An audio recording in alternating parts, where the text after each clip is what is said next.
We're very, very proud and lucky to have Gallien and Josephine DeRobe here to talk about Push Your Art, which again we're very lucky to have within the program. I think most of the stuff you'll see in the program really focuses on the larger sort of film and television projects, which we feel is very important. But having Push Your Art within the program, I think really offers something unique and very different, and gives us a chance to see how artists are approaching 3D from a very creative aspect to it.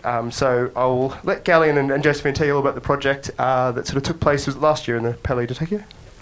Yeah, it's very exciting stuff. That one. No, I'm going to keep that one. Thank you, Adam.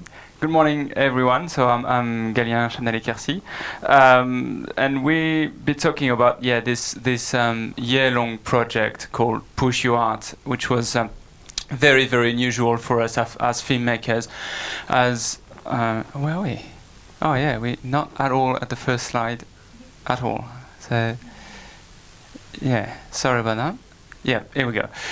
So Push Your Art was a call from Orange and the Palais de Tokyo to do a 3D art contest. So it was 120 or more, maybe 100 or 200. 200 contestants and 200 applications received, from which 10 were chosen to enter a master classes.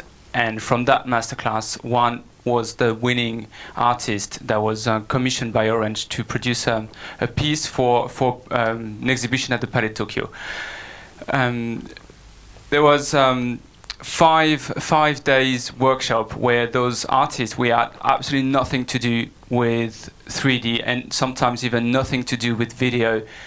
They were mostly like sculptors and painters, and they were asked to produce something in 3D. So basically our role was not only to see what could work or not in 3D, but also to try to help them apprehend the medium and see how they could use it to create an art piece.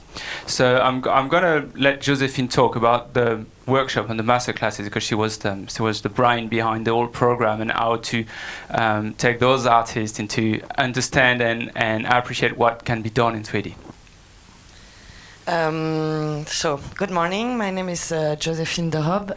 I was really, really, really happy that Gallien asked me to take care about the workshop for this young artist, because I really believe that 3D is a medium, an artistic one, and need to enhance his value, and we need to explore it with a new cinematographic grammar for the cinema and the TV. But also to have other bridge with other artists to feed each other. And it was really great to see how these young artists want to play with this medium and try to propose something different with the 3D. For the finalists, the opportunity was to create a video installation, and at the end an exhibition during 1 month in the Palais de Tokyo. So it's a beautiful place in Paris. And Gallien asked me to take care about the workshop, and it was really important to have the opportunity for them to experiment themselves.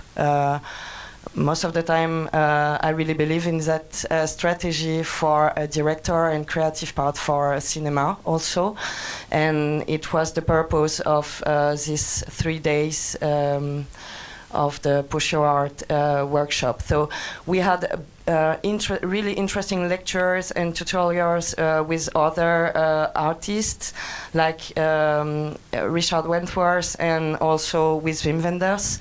Gallien was talking about the production, also the production point of view.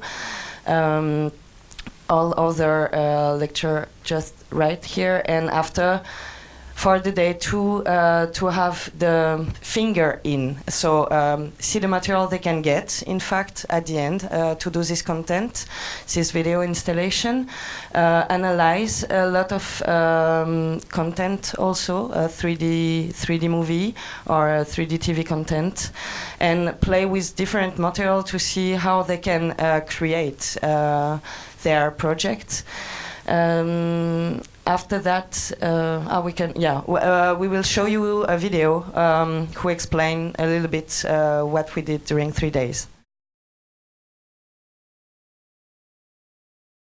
So 3 days was really, really short to understand the basis of the stereoscopic 3D. That's the reason why during 1 day they put the finger in, test different possibility for their project with a budget, of course. So it was mainly the possibility to have a mirror rig, to change, of course, the 3D adjustment, or maybe leave the opportunity to use a binocular camera or a side-by-side. So it was all the material they can have, show the step of the editing was really important. For me, one of the main things I wanted for them to experiment is how the difference is comparing 3D on a TV screen and on the big screen. So the last day we did a screening and a conference with Wim Wenders. The first morning he speak with all the participants, and after during the afternoon we show the same movie, If Building Could Talk, that they saw with me the day before on a little screen, and they saw it on a big screen in another area in the Palais de Tokyo, to see how huge is the difference of the 3D, the straight, the immersive power of the 3D. For me it was really, really important to see that with them, and of course I think all these different people from modern art, cinematography and 3D give different food and perspective for them, just to get in, play with the 3D, distorted, why not, and have an evolution from the files, the project they had at the beginning, and 3 days after, how huge was the evolution for them to think their project with this new clue. So here we are 5 months later. There was one winner, which was Cecile B. Evans, the Belgium-American girl that you saw in the video earlier, and the sponsor artist Mathieu Mercier with the won the Marcel Duchamp Award several times. So it's like huge and really well-regarded contemporary artists in Europe. So Orange sponsored the whole program and gave 30,000 euros prize money for the two for the winner and the sponsor artist, and 1,500 euros for the 3 finalists that was able to show their rough project and the ideas and the like basically work in progress, but to in the exhibition see how the project evolved from when they arrived at the masterclass and when they left, after talking with Josephine and checking what the different gear were available. So we showed 2 projects. The 2 photos at the bottom, was some macro 3D on a naked woman that you'll see later, which we've got a video of Mathieu explaining what his artistic process was. And the other one at the bottom is Cecile's project. So I'm going to show you the explanation of what Cecile wanted to achieve, and then we're going to see a piece of art.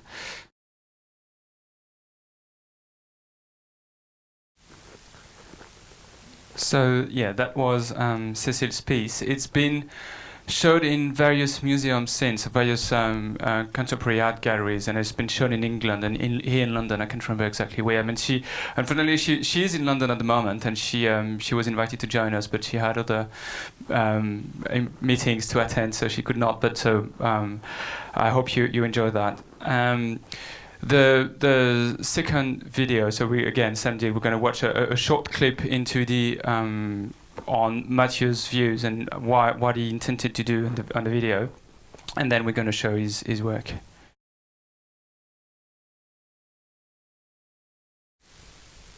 Things was also with this artist that it was installation, so something you can't see and experiment there. Both Cécile and Mathieu final art was inside a specific installation with a TV screen, but also working a lot with the sound. It was one of the things we tried to explore during the 3 days.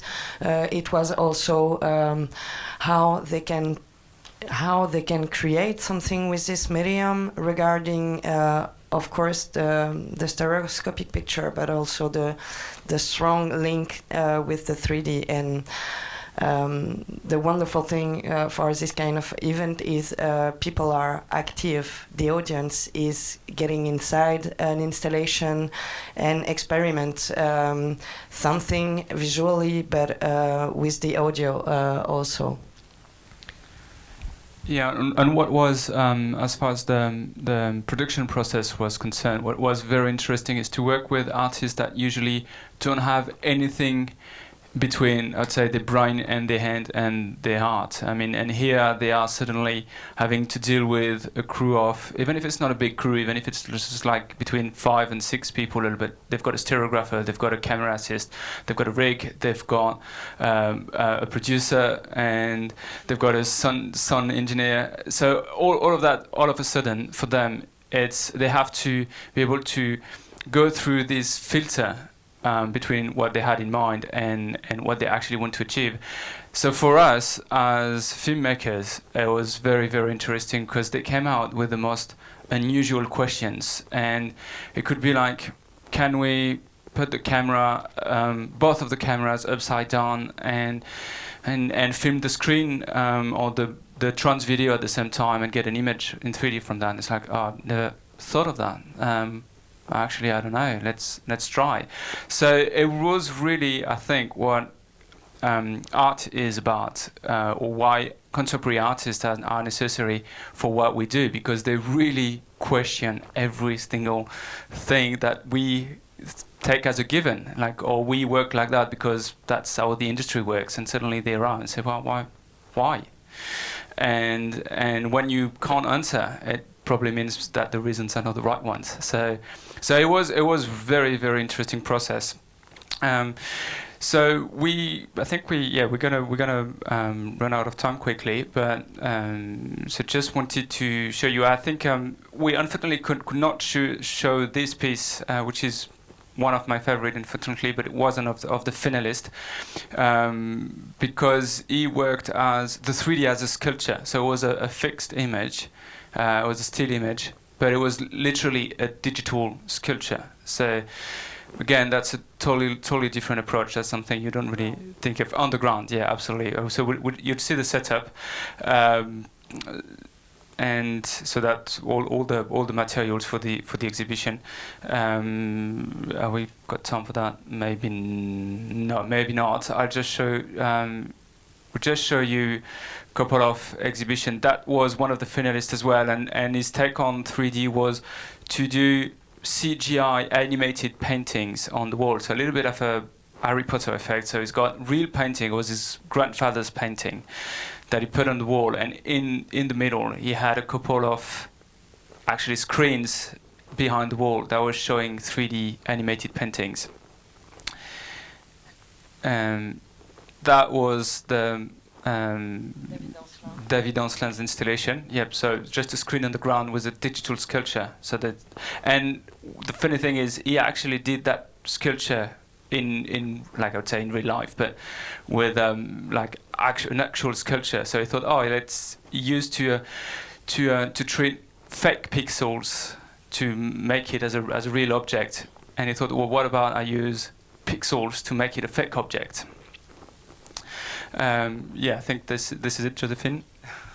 Yeah, again, I was really happy, and I really hope that everywhere in the world we can create other events like that. because it's a real bridge from art to another art, from a discipline to another one, feeling a lot, and to think about the concept of the 3D, open the perspective for everybody, for filmmakers, 3D cinematography, talking with people from modern art, always speaking about picture in movement and not cinematography. It's really interesting to share and merge something from different concept regarding the 3D. I don't know if you have any question for us. Yeah.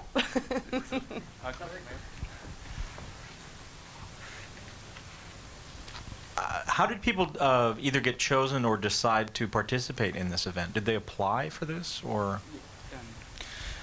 Yeah, there was a big communication campaign run by Orange in art magazines. There was a call for entries, and people just applied with a concept and idea, and so the process here was we had about 200 entries that we cut to about 50 in the first round with a jury, and from 50 to 10 finalists that was accepted into the masterclass. And of those films that were completed, were those the original pitch, or was that an idea that came out after they learned about 3D? Right, that would be Josephine. Yeah, it was one of the interesting things. Of course, inside the jury, we were a quite huge jury, and from art, from picture in movement, cinematography. So choosing all the participants was not so easy because with not exactly the same point of view. And for the 10 finalists, the thing was really interesting is to take into account the evolution of every participant after these 3 days. So of course, the matter of the budget, but not only, it was really how they can change or not, but how they can have more density to express what they want to say using this medium, and not only, it could be nice to do it in 3D, I don't know. So Cecil B. Evans was the best for exactly this point. She changed. She take everything during the 3 days, and the project don't change so much, but change the concept of it, and it was really interesting. And for Mathieu Mercier, so the artist sponsor, he totally changed the subject.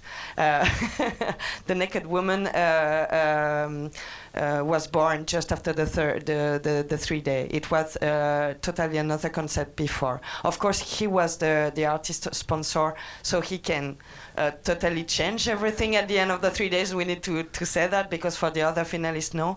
And I was really happy that Orange, Palais de Tokyo, and Gallien push to have also the opportunity to show the 3 other finalists, because it's another way to using the 3D and show something different. So all the exhibition was really rich because of the 5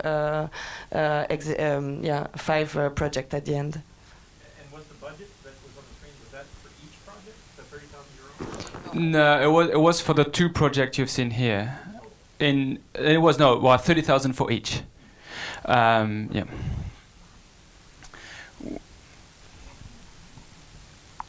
Which was, as you can imagine, not much, since we have to do, like, with the 30,000, it was shooting, pre-prod, post-production, computer graphics, everything. So, but for contemporary art project, it's huge. I mean, 30,000 could be the basically overall budget for an entire exhibition. So to have 30,000 for one piece. Mathieu Mercier, who sells this piece for several hundreds, told me like he never had that much money to create a piece, ever. So. Ask the question that several of us are asking here: where is that 30,000 per project coming from? Orange. Orange paid for it all. Yes. Any other question? How did the initiative come about for Orange to do in the first place? What is the Sorry, I didn't quite hear. With regard to the project and getting Orange on board in Palais Tokyo, where did the momentum come from? How did it come about initially? Orange is one of the key partners of the Palais Tokyo. So basically, the Palais Tokyo runs on government funds and private funds, and Orange is part of it. But it's been a partner for years and years and years. So it was basically for Orange. It was kind of halfway between. No, it's not okay. It's not what you asked. I don't mean that. I mean, how did it actually have a 3D project, 3D art project? Oh, why a 3D art project? Yeah, where did the initiative come? How did you get that to happen?